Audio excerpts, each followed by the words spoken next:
Hello, everyone. Welcome back to another live stream. Thank you so much for tuning in for another show. Welcome to all of our members, subscribers, and viewers from all across the world. And again, thank you so much for tuning in.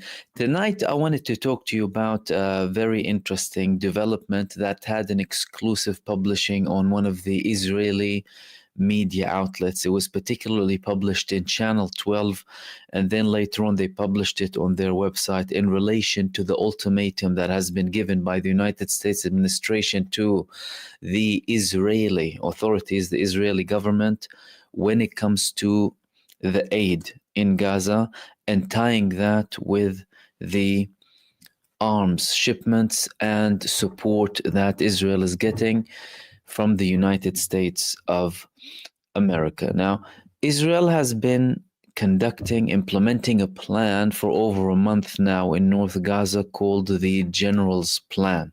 This General's Plan is a massive genocide, ethnic cleansing, population transfer plan done to start off with the most northern parts of Gaza and then reach slowly to the central parts of Gaza, all the way to the southern parts of Gaza, in line with Israel's policy to ethnically cleanse the Palestinian people. They haven't succeeded in doing all of it all at once in the beginning, and now they are trying to implement this strategy called the General's Plan to implement an ethnic cleansing campaign. And we have been reporting about the suffering of the Palestinian people in the north up to this day. Many people under threat on a daily basis, losing communication with the relevant authorities. The civil rescue services declared that they are no longer functioning 2 weeks ago. Hospitals are not running any service, no fuel, nothing coming in, no food, no water.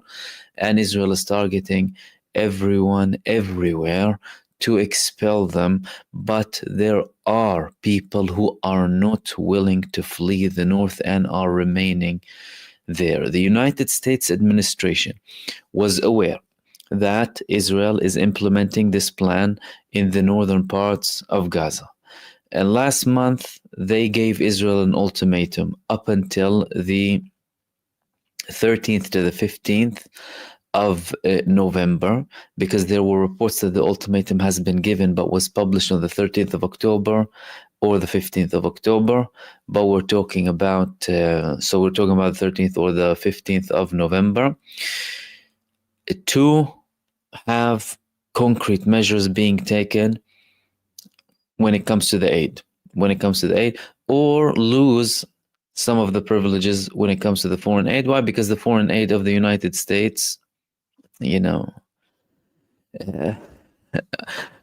on paper, right? On paper, nothing too serious, is tied with, things to do with human rights. Okay. And that's why they've been giving Israel aid, because, Israel is fine, usually with human rights, but now they're a little bit worried. However, the Israelis are taking it seriously, and they're taking it seriously for a reason.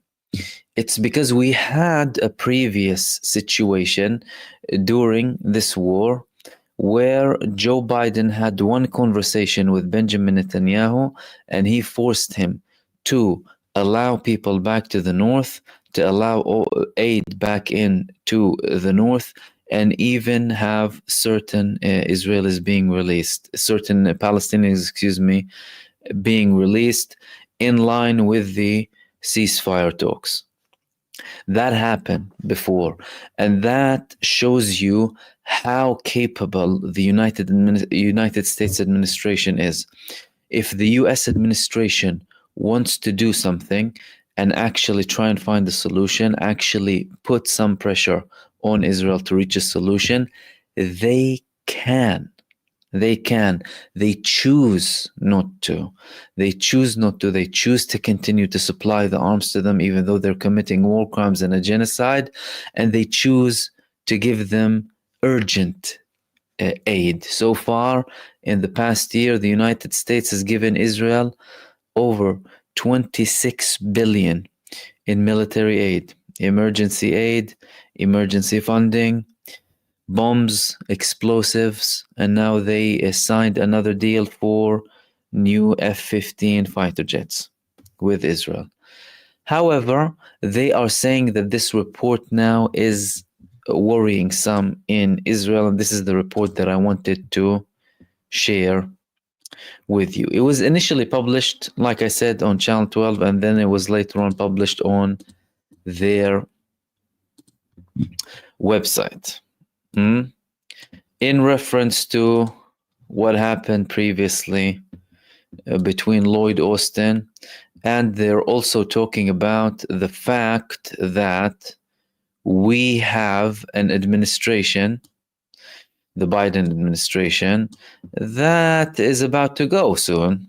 So they're not necessarily going to calculate too much. And for those of you who are not aware, in 2015-16, just before Donald Trump came to power, we had Barack Obama. Barack Obama had certain delays in his final term. There were frictions between him and Benjamin Netanyahu. Many in Israel called him a big enemy of Israel. And he had certain delays when it comes to shipments. So I think from what we've seen so far, I mean, the most that the United States administration would actually do is delay. It's not can, it's would, because they can indeed cut all the lifeline of this genocide state and not support them with anything. But from the pattern that we saw, the only thing that they've done before is delay. So delay certain shipments to use certain leverage. And one big example was the fact that Joe Biden and his administration said earlier on that they're going to prevent Israel from getting the heavy MK-84 bombs, but they're going to continue to support them with the defensive, what they call as defensive weapons for Israel to be able to defend itself, as if this term exists. You know, they don't have defense. These people are aggressors. They establish their existence on occupation, on ethnic cleansing, on terrorizing. So they don't have a right to defend themselves. You know, that's why they constantly repeat, you know, Israel's right to exist and Israel's right to defend themselves. Just to let you know or remind you, if you already know, Israel does not have a right to exist as it does now. And Israel also doesn't have a right to defend itself. From who exactly? From the people who it occupies? But of course, that's the situation that we have here. Now they went to the report and the threat coming from Lloyd Austin, knowing that Lloyd Austin is going to leave. Lloyd Austin is most likely going to leave. We're going to have a new administration in January.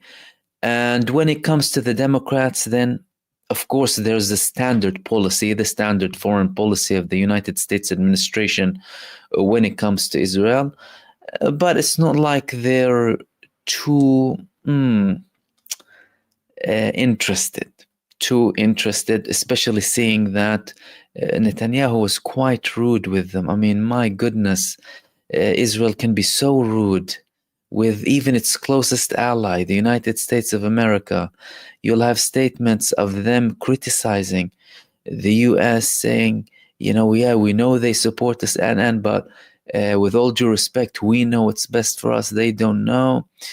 And then other figures in Israel saying, you know, we need to develop our own weapons now and be self-sufficient and not trust the Goyim, including the Americans.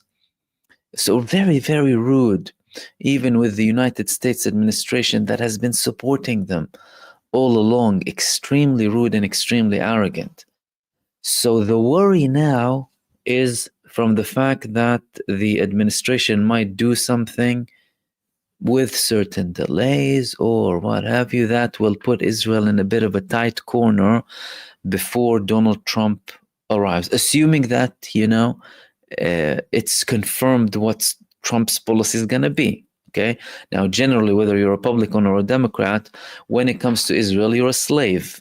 You kneel down and lick their boots and do whatever they demand you to do. It's like that AI generated image of both the Republicans and the Democrats kneeling down to Satan. That's how it is when it comes to Israel. We haven't seen anything different, But of course, when there's a change, like with the case of Obama previously, they can delay stuff. I mean, they can do stuff that will give Israel a bit of a headache before a new administration comes in. And again, Donald Trump had big promises, we're going to stop all wars and we'll see about that. So Channel 12 reported this. The U.S. firm message to Israel, they call this the firm message from the United States to Israel: increase humanitarian aid to Gaza or we will limit arms shipments. Okay, limit arms shipments. Some people called it an embargo previously. But again, when it comes to the limitation, like I said, you're talking about most likely certain delays that could affect certain things too in a limited manner. Defense Minister Austin delivered an unequivocal message to the incoming Defense Minister Israel Katz to bring up the issue of humanitarian aid to Gaza for an urgent discussion in the cabinet. According to senior American officials, the U.S. sees significant gaps in the implementation of its demands on the humanitarian issue and warned that if Israel does not increase significantly the scope of aid, Washington will be forced to impose restrictions on arms shipments. In his first conversation with U.S. Defense Secretary Lloyd Austin, the incoming Defense Minister Israel Katz received an unequivocal message. They must significantly increase the aid or the U.S. will limit arms and ammunition shipments to Israel.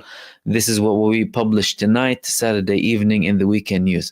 The ultimatum comes against the backdrop of the 30 days allotted in the letter sent to Israel by senior American government officials. And while the Americans note that there has been a certain increase in the scope of aid, they are still not satisfied with the pace and manner of implementing their demands. Now, talking about the actual conversation coming from Lloyd Austin to Israel Katz, Lloyd Austin also had a conversation with the sacked defense minister or genocide minister, Yoav Gallant, and he expressed his shock and the gratitude, to Yoav Gallant, and he was very surprised from the move coming from Benjamin Netanyahu. So clearly there's some bitterness there because Lloyd Austin or the administration, they had, of course, this relationship, and from their perspective, it's more work to bring a new person in, have that handover, try and make everything clear from the beginning. It's as if you're dealing with a new person from the get-go, or hiring someone new and giving them the adequate training. Although there are differences, of course, when it comes to positions in these countries, but there is more work to be done on the American side. Of course, Israel, from Netanyahu's perspective, he viewed it as an opportunity. He believed that Trump was coming and that, well, I can change the defense minister now because they're going to probably have a new defense minister soon anyway, and I'll take advantage and do it on the election eve. They continued here, defense minister, and what I wanted to say with that is, by the way, this could be a translation to the bitterness in the conversation that Lloyd Austin had with the incoming Israeli genocide minister, Israel Katz. Katz, who officially took office this week in place of Yoav Gallant, held his first conversation with the American Secretary of Defense, Lloyd Austin. In the conversation, along with an initial introduction and a conversation of politeness, Austin delivered a poignant message regarding the issue of humanitarian aid to Gaza. And here in Hebrew, the Israeli defense minister is quoted saying Israel wants to work in coordination with the matter, but the problem is Hamas is stealing the stuff and selling it in really high prices, and we want to make sure that the aid is getting to the civilians, and we are working with other Arab countries to make sure that it gets in the Gaza Strip and it reaches those who actually need it. Does anyone have a tissue for me to cry? For me to cry and drop a tear? Israel Katz is saying, they are very worried because Hamas are stealing the aid, and Israel wants to make sure the aid goes in. That's why they don't get aid in. They don't want Hamas to steal it. And Austin here responds as well, is saying that it's been 30 years since we sent the letter to the Prime Minister. I ask you to raise this to a discussion in the cabinet. I am happy to hear that you have increased the levels of aid lately, and Israel needs to continue and ensure there won't be any harm or damage to people who are not involved in the war in Gaza. This is just to elaborate these two sentences here in Hebrew. The message refers to the letter that Austin and Secretary of State Anthony Blinken sent to Israel in the middle of last month with a clear stipulation. If significant steps are not taken within 30 days to increase the humanitarian aid to Gaza, the U.S. will prevent the transfer of arms and ammunition to Israel in accordance with the U.S. Aid Act. Now, with the expiration of the set deadline, the U.S. government wants to see results. It's been 30 days since we sent the letter to the Prime Minister. I ask that you bring this up, its contents, to a discussion in the cabinet. And they continued, despite Israel's commitments to improving the situation, American officials said that in their view, there are still significant gaps in the implementation of their requests on the humanitarian issue in Gaza. The ultimatum remains. If the US is not convinced that there has been a fundamental change in the arrival of humanitarian aid to the Strip, it will be forced to impose restrictions on the transfer of weapons and armaments to Israel in the next 2 months. What does this mean? According to this article, according to reports, the U.S. is concerned about the humanitarian situation in Gaza. Blinken and Austin claimed that the IDF evacuation orders have led to the concentration of approximately 1.7 million Palestinians in a small area in Mawasi, exposing them to disease. In addition, international aid organizations find it difficult to meet the needs, and aid trucks are delayed at the border crossings. According to the Americans, the amount of aid that had entered Gaza in September is the lowest in the last year. Last month, they demanded that Israel take concrete steps to improve the situation within 30 days. And here they elaborate what is the American Assistance Act. It's an act that regulates the transfer of military aid from the U.S. to foreign states, including Israel. In this framework, Israel receives annual aid of $3.8 billion, of which $500 million is designated for active air defense. The law allows the American government to condition the transfer of aid on meeting certain conditions. April 2024, a special aid package was approved for Israel following the war in Gaza. Again, confirming that the United States, if they want, they can stop everything. Why? Because if the United States only said, our military aid is tied with you sticking to international law, that's it. Nothing else. They would have cut the aid from a very long time ago. If the United States administration acted within international law and said that all of our military aid to Israel and any other country, but to Israel in this regard now, is tied or is on the condition that this country respects and follows international order, international law to a T, to the exact details of all international law, which would prevent Israel from doing any of what it does, by the way. It must protect civilians, must protect hospitals, must allow all aid in. Even if they give evacuation orders, they would be forced to protect and feed the people who choose to remain, alongside all of the rules of war that are thrown in the garbage, and that, no one acts as if they mean anything when it comes to Israel. The rules of war, conventional war, that is, although generally speaking, Israel, supported by the United States empire, they have never conducted conventional wars ever in their life. All of their wars were unconventional wars because all of them included high levels of psychological warfare, mass manipulation, and propaganda, and they resorted to acts and actions that are illegal internationally when you are conducting acts of war. Unlike who? Unlike Iran, unlike the resistance, who stick to international law more than the United States and Israel.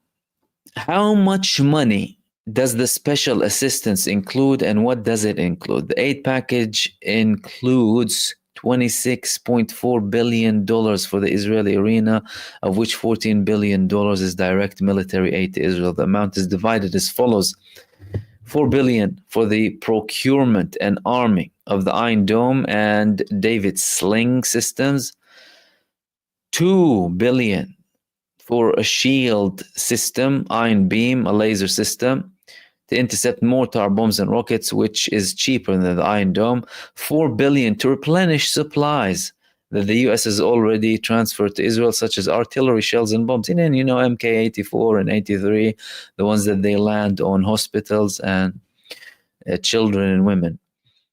What does the American arms embargo mean? This is the interesting part here. How far are they going to go? How far are they going to go? An American arms embargo on Israel would be a dramatic step with significant consequences. Israel is highly dependent on American military aid, especially in areas such as air defense and advanced equipment such as F-35 aircraft. Stopping the supply of weapons and spare parts could harm the IDF's operational capabilities. And here are the demands. What are the steps that the USA demands from Israel? Blinken and Austin listed a number of demands from Israel. Here are the demands. Regular transfer of 358 trucks daily to Gaza Strip through all 4 current border crossings. Opening of the 5th border crossing. They mean most likely Rafah. And that would include withdrawal, because Egypt already said we're not willing to deal with an Israeli authority running the Palestinian side. There has to be a Palestinian side. Carrying out humanitarian ceasefires throughout Gaza for at least 4 months. Allow the Palestinians in Mawasi to move east and away from the coastal area before winter. The cessation of the operation to isolate the north of Gaza Strip. Official announcement that there is no intention to evacuate residents of the northern Gaza Strip to the southern Gaza Strip. Now, according to that report, you're not just talking about aid, but you are also talking about other conditions. And I wanted to highlight a couple of problems here in this attack, in these demands. Excuse me. They are asking the cessation of the operation to isolate the north of Gaza Strip, right? And they're talking about aid going to Gaza through all 4 current border crossings, but they're not speaking explicitly about the condition for that aid to reach the north. This is the problem. So opening the borders and getting the aid through them is fine, but where will that aid end?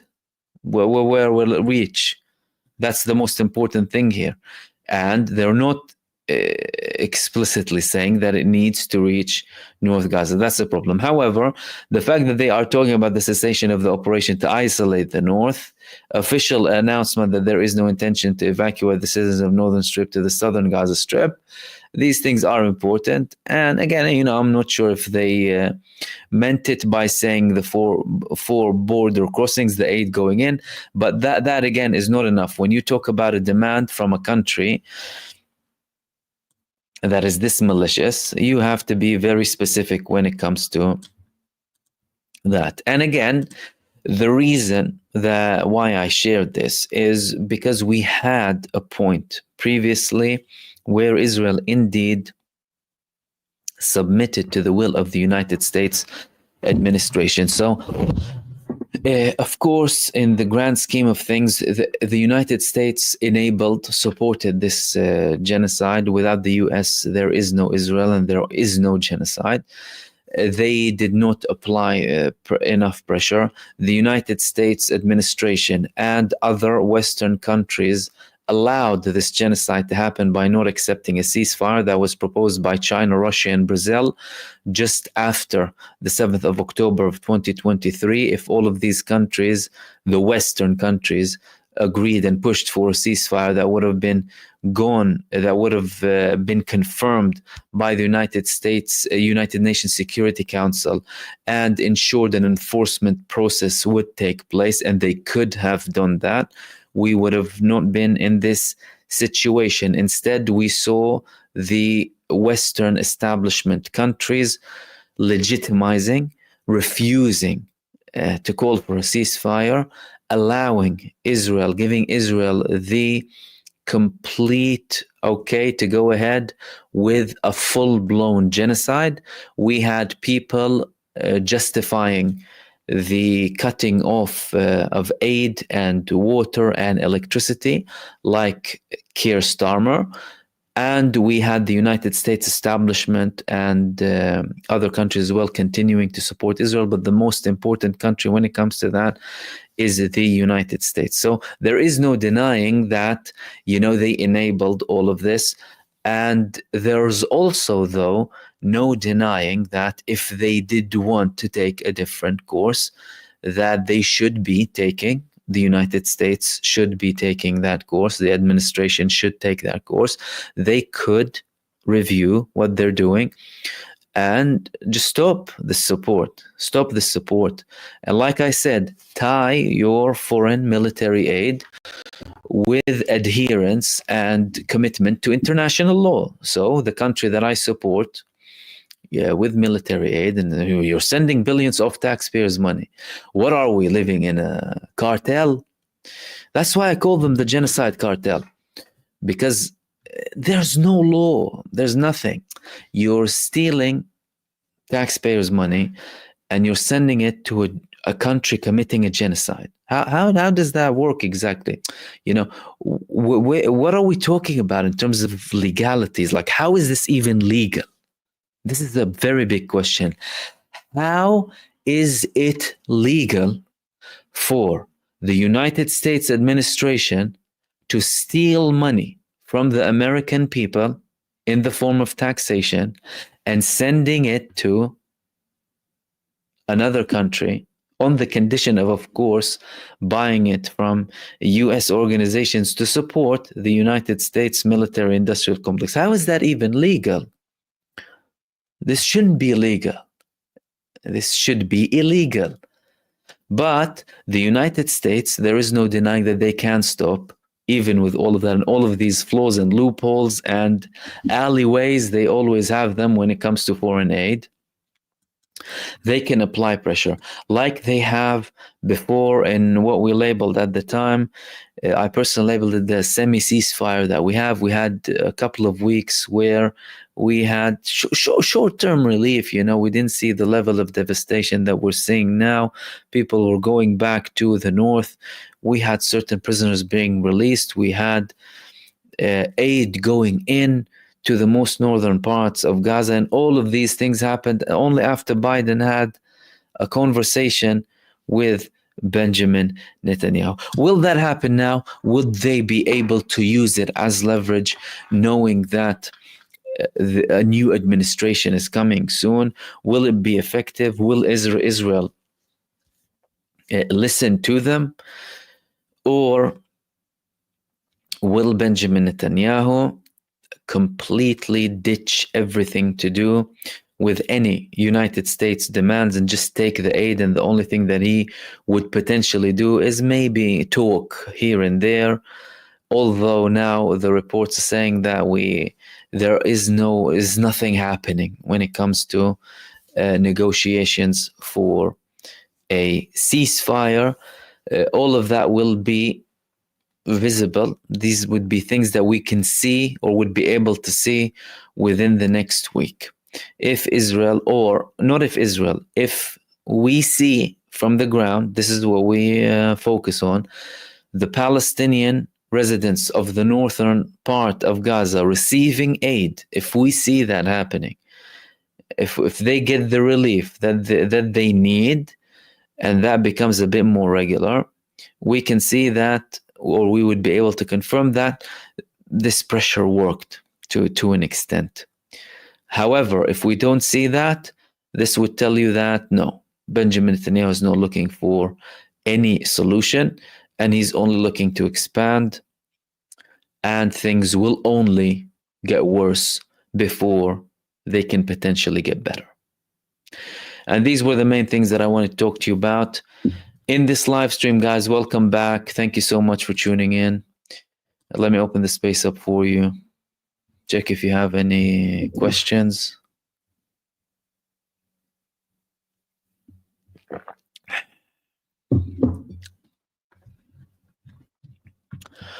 HK and Glenn Hoxley and Suta and Aini Anwar and Egbertina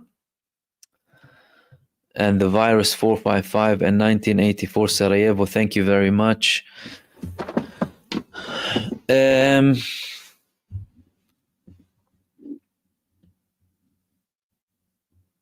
HK saying Bush, Clinton, Obama, Trump in the past all have supported AIPAC lobby. President JFK and Nixon had one thing in common: no blank checks for the Israel colony. And you also said that you do not trust Stein, Vivek, Sanders. Ex-Congressman Ron Paul talked about ending lobbies, IRS, Department of Education, and Federal Reserve. I mean, indeed, you're talking about organizations with a lot of interesting things surrounding them, especially the Federal Reserve. Not that the others have no corruption. Glenn Hoxley saying peace for the Middle East. May God have mercy on the natives of the land. And SOTA, the Muslim states need to get together and create a competing political action committee and outspend AIPAC. Why can't they also buy politicians? I think Suta, with that notion, I'll tell you one thing. It's, the people expecting certain actions from certain countries. It's as if you're expecting certain actions from a corpse. So a corpse is dead, right? A corpse is dead. You can't ask them to do anything, right? We saw who's acting and we saw who is not acting. Those who wanted to act, acted. And those who do not want to act did not act and will not act. I think the only thing that we could see more of is more coordination from Iran and Russia and China, because the coordination with the resistance fronts has already been established. That's not something that anyone can break. Netanyahu and the US administration, they tried to break it down, Israel and the US, by offering very, very cushy stuff to Yemen and to the other fronts too. They tried to have a certain deal with Iran. That didn't work. That didn't work because they have experience, and the approach comes in the normal traditional way that any approach comes from Israel or from the United States establishment, an arrogant neo-colonialist approach that wants to impose its will rather than do anything. And they, of course, ignored the fact that all of these resistance fronts started to support the Gazan population and started to conduct certain operations only to stop the genocide in Gaza. These statements came from Yemen, these statements came from Lebanon, and they also came from Iraq and from Iran. Yet, the United States did not see fit to stop a genocidal, psychopathic, lunatic maniac in the form of Benjamin Netanyahu, who has many people inside of Israel even calling him to stop and just reach a ceasefire deal. Is it that difficult? But clearly, the United States establishment and the MIC are benefiting from Netanyahu's genocide, and they are allowing things to continue, profiteering at the same time.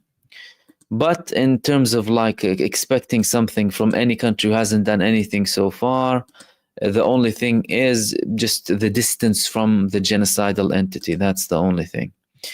And Aini Anwar as well, we thanked you. And Egbertina from the Netherlands saying, greetings from the Netherlands, proud of the Dutch fighters against the Maccabi hooligans. Who isn't? And thank you for your super much appreciated. Sarajevo, so as long as the Israel project is not ended, there will be no peace in the Middle East, and now the whole world, the evil in the USA, and it is the time that this malignant policy also ends. Absolutely, I totally and wholeheartedly agree with you. We need to eliminate the regime of supremacy and apartheid, and we need to have justice and equality being implemented in Palestine. And also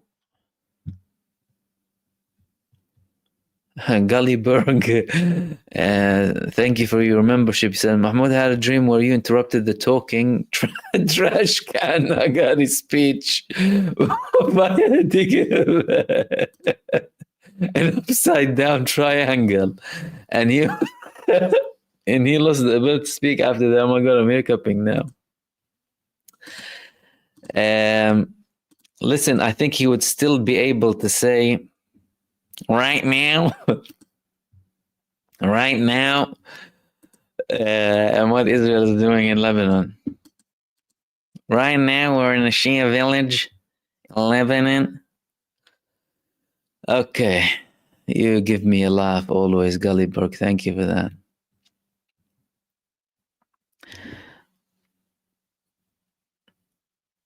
Okay, Lydia, you're saying, Mahmoud, do you think Iran will not respond now as Israel's was a failure and they do not want to start a regional war? If not, the genocide is not going to end. I think that based on the pattern that we have seen so far, Iran will be retaliating. It's not like they have an option not to. Technically, they do have an option not to, but in the context of the battle and the back and forth that they have with Israel and the fact that they have indeed entered the fight or the confrontation, they have to respond, because if they do not respond, they would create a precedent where they allow Israel to attack them without them responding. And we all know the pattern of Israel attacking and not getting hit back. They always strive for more. Israel always took a step back and retreated when they were met with force. They are a neo-colonialist, expansionist, supremacist entity. They invaded Sinai. They did not leave Sinai unless they were met with force. Previously, Gaza, they did not leave until they were met with force. They occupied Lebanon up to Beirut. They did not retreat. They did not withdraw until they were met with force. And with Iran, if Iran sends a message to Israel that you can attack us, no matter how successful or unsuccessful the attack was, and we do not respond, then Israel next time would be looking at something bigger. So I think Iran will respond. If Iran does not respond, it will be a strategic mistake from Iran that would attract more aggression from Israel. There was already an argument. Don't forget that it was because of Iran's lack of response following the assassination of Ismail Haniyeh in Tehran that Israel continued and escalated and assassinated Sayyid Hassan Nasrallah. Now, it's not to say that if Iran did retaliate at the time, Israel wouldn't have killed Sayyid Hassan Nasrallah. However, you're talking about a very complicated situation where any action could have very many meanings. So the main things that we're looking at are the blows at the moment. So if Iran does not attack, then we are talking about a situation where Israel can attack Iran without being hit back. And guess what? They will attack them again. Israel will attack Iran again, and potentially a bigger attack. And that would be a strategic catastrophe that Iran would bring upon itself. Iran has to respond, and I believe that Iran will respond, and the response is going to be, it's going to cause an earthquake in Israel.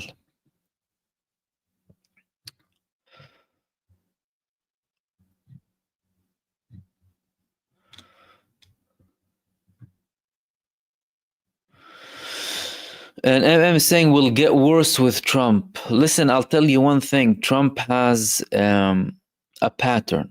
Again, he previously did things that served Israel, and now he got over 100 million from Miriam Edelson.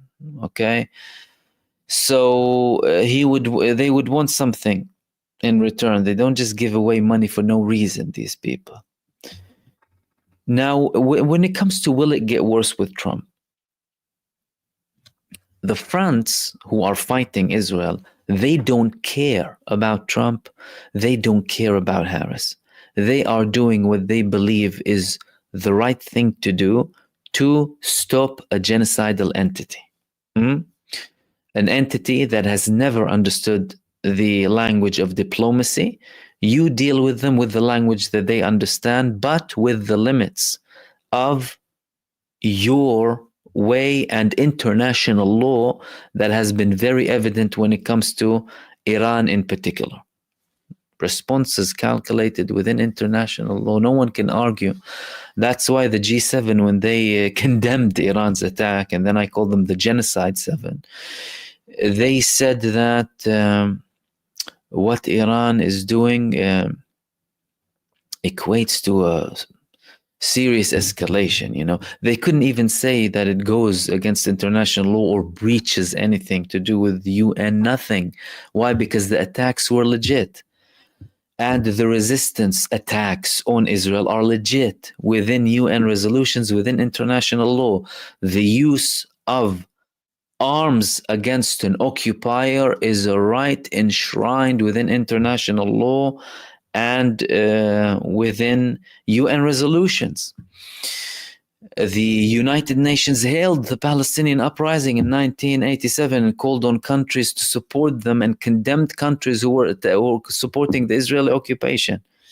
Let's not forget that. So if you want to talk about international law, these movements and Iran as well, they are acting perfectly within international law. As a matter of fact, they are champions of human rights. They are the champions of human rights because they are sacrificing the most to protect the people of the nation from foreign terrorism and foreign occupation and foreign entities imposing their will, squatting establishments.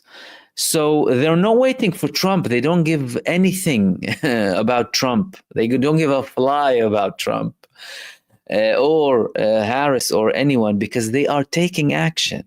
They're taking action, and they're not putting trust in a United States leader. Who is he at the end of the day?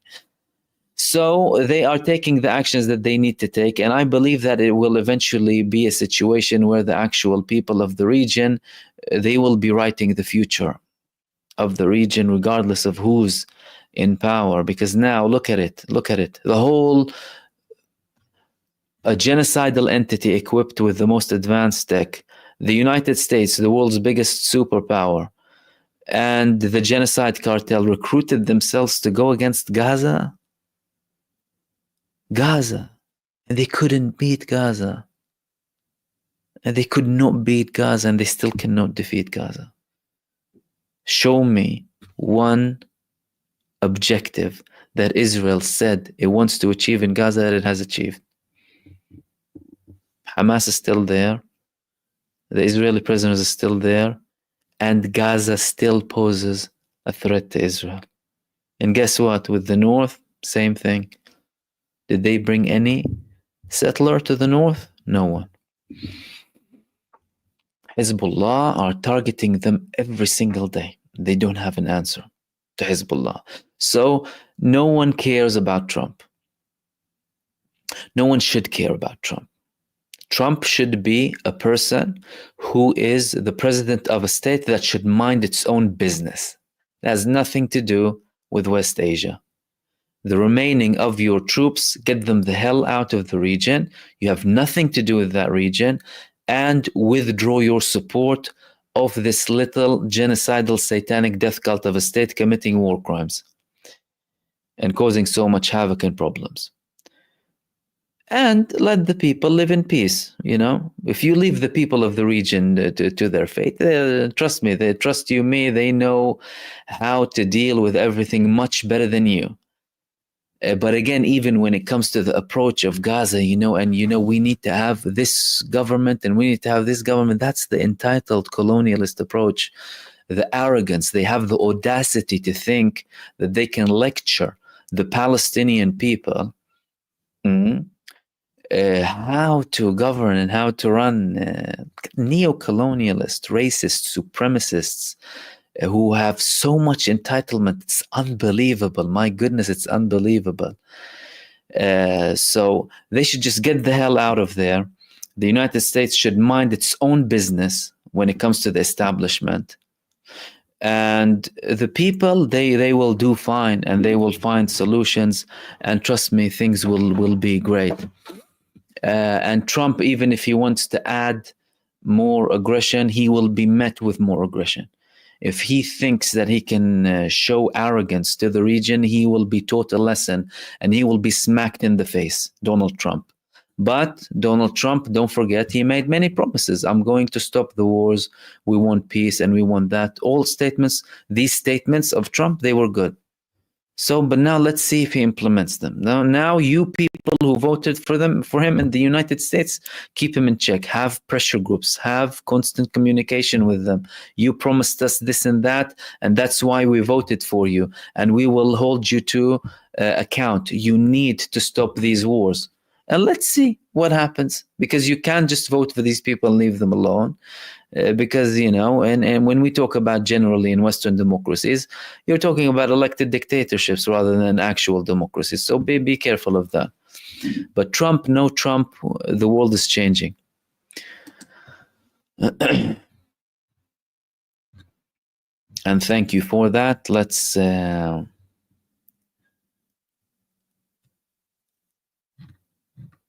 go to your...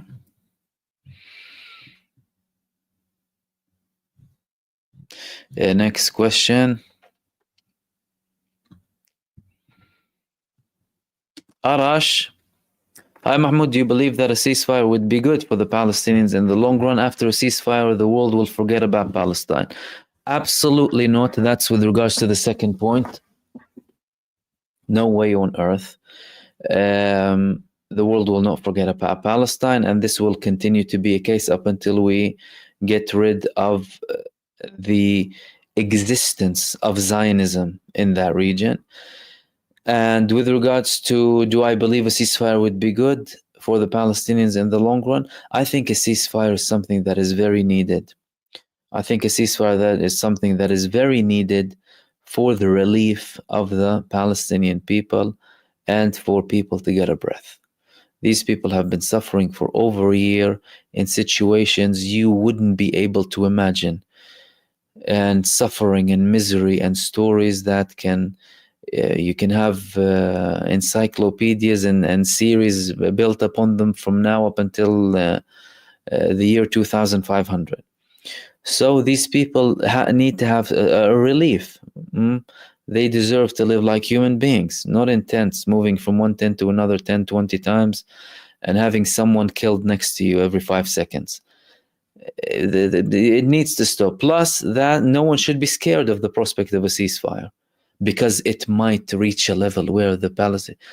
Firstly, the course of history doesn't work based on our pattern, either my timeline or your timeline or anyone's. There's a course that takes its place, and it takes its time, and things happen exactly when they need to happen. What people who observe need to do is follow up the actions that they view are necessary to call, of course, for that solution in terms of activity. And with regards to the people of the region, the people who are of most concern to what happens, trust me, they will be taking what's necessary to reach a solution. And don't forget that in the past year, we've had so much being done and so much awareness going on. It's unbelievable. It's unbelievable.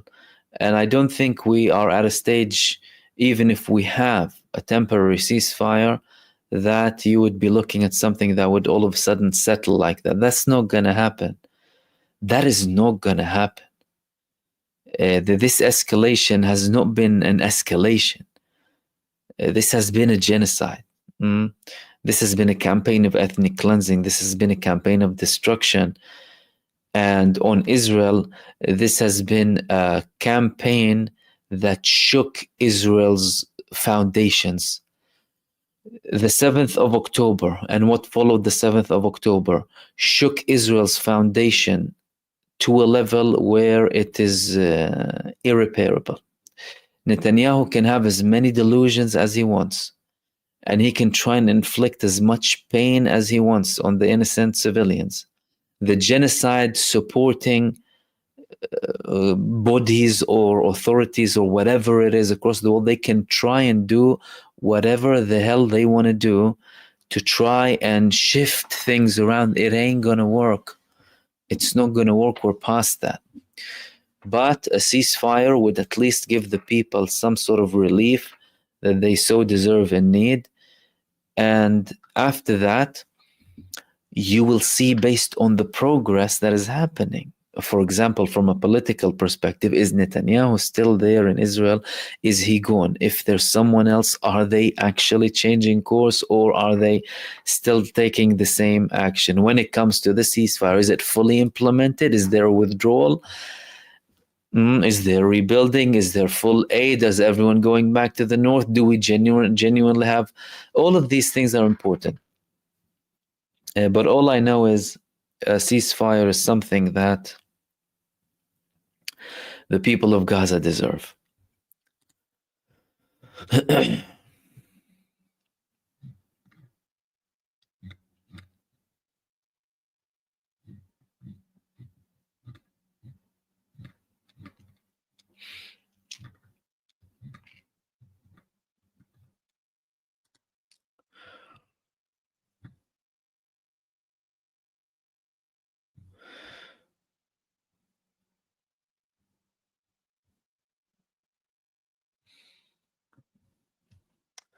And I'll take this from perceived reality and wrap up with that. Perceived reality, you're telling me how important is the strategic partnership between Russia and Iran? It is expected to be signed before the end of the year. This is significant. Iran has a powerful ally. This is a very significant move. And the fact that we could be talking about a defense pact between Iran and Russia, that is something extremely important for the region. If it's a defense pact, that means Russia will be siding and participating with Iran in defending Iran if Iran gets attacked by anyone. Anyone. Likewise with Russia. That's what you have with North Korea and Russia. That's why you have reports of North Korean troops going to fight. Why? Because they have a defense pact with Russia, which means if Russia is under attack, then North Korea defends Russia. So you will have the same situation in Iran to a level where you can see Russian soldiers in Iran, Russian everything in Iran, and Iranian soldiers in Russia. This is what you have when you have a defense pact.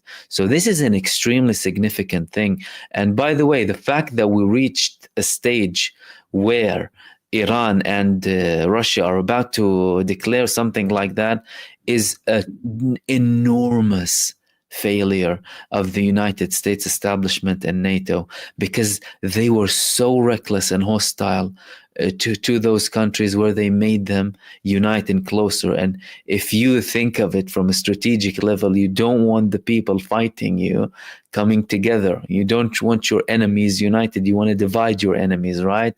That's what the United States has been doing all along and what Israel has been doing all along. But what have they done? Through their recklessness and blindness and arrogance and ignorance and terrorism across the world, they have united their enemies. They have united their enemies. They have revealed in the past year what hasn't been revealed. I'm really not exaggerating, for the past century. The level of exposure, the level of revelations we've had in the past year. And by the way, you and I could have probably known all of them. Many of you could have known these things. I'm saying at a massive scale, having so much being published in the public domain for people to read and know and learn about and. Because I know, from people who listen to me, I have people who, veterans from the Vietnam times and who fought against the war in Vietnam, right? So many people already know all of that. But we have had a year where things have been exposed to such high levels. In a very intense manner and rapidly too. And all of that is again due to the faults of this genocide entity and its main supporter, the United States administration. It's like if you wanted to keep things hidden, and these people thrive in the dark, right? They don't thrive under the light. No, they thrive in the dark. They need to keep everything hidden to succeed. They need to twist things. They are the devil who acts like an angel. They are the wolf in sheep's clothing, right? They are the committers of the worst crimes in history who act like victims. So they need to keep things hidden. They need to lie. This is how they thrive. This is how they thrived. Pseudo-history, pseudo-narrative, fake identities, squatting establishment, propaganda, psychological operations, indoctrination of their own population first, by the way, and then the whole world. And the United States is sitting with them, doing the same thing. All of that and the aggression, and the United States at an international level with Russia and with Taiwan and China and well, these countries realize that, it's not like we have an option to start focusing on any differences. We need to get together here. And now you're seeing these agreements happening. Who would have thought that Israel, with all of its advanced military air force, wouldn't dare go next to Iranian airspace? Who would have thought? They were attacking Iran from Iraq. They didn't even cross the Persian Gulf. They were petrified. How did that happen? That's thanks to years of work from Iran and very, very detailed coordination happening from Russia. And if we reach that stage where they have a defense pact, then what? Are you going to go and attack a nuclear country? That's the thing. Because if the United States then or Israel would want to go and attack Iran, well, then you're attacking Russia. Do you understand? And you would be attacking a country with very many capabilities, wide range of capabilities. And this is a very significant thing. And like I said, we're witnessing the rise of the multipolar world. That's it. Furqan Baari and Muhammad Yunus, thank you so much for your supers. Much appreciated. And everyone else as well. I think that was the last question that I took here from Perceived Reality. Guys, we'll wrap it up there. Thank you so much for tuning in for another live stream. I'll hopefully be with you with another video after this. And we'll hopefully have another live stream tomorrow. In the meantime, thank you so much again. Of course, Muhammad Yunus, Furqan, 1984 Sarajevo, The Virus 455, Egbertina, Aini Anwar, Suta, Glenn Hoxley, HK, ×2. Thank you very much for your supers. And guys, enjoy the rest of your evening, night, day, depending on where you are. And stay blessed. And I will hopefully see you soon in the next video. Peace, everyone, and take care.